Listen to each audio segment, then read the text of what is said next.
一直以嚟，我哋都堅持選用高品質嘅食材去做我哋嘅寵物產品。最簡單一樣嘢就係每一次我哋喺外國翻嚟嘅寵物食品，我哋都會喺每一個單品上會抽樣去檢查，而係每一個批次都會咁樣做。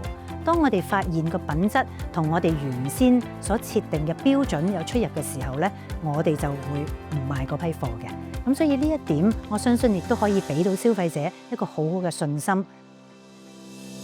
我哋亦都希望可以將一啲正確嘅資訊俾到寵物嘅主人，尊重生命、善待動物，係我哋公司同埋我哋品牌希望大家都可以關注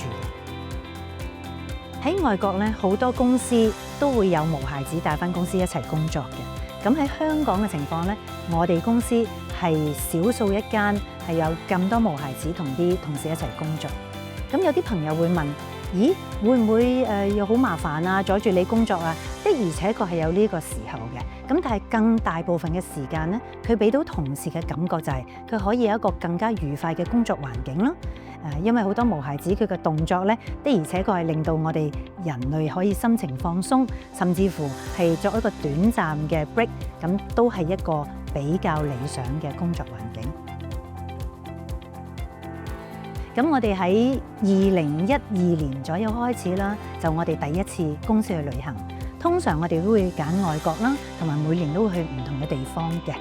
咁大部分時間亦都會睇下我哋去嘅地區會唔會都有寵物展啊，因為我哋係做寵物嘅行業啦。咁亦都可以俾同事知己知彼，了解緊呢個市場係有啲乜嘢發生緊，我哋都可以增長知識。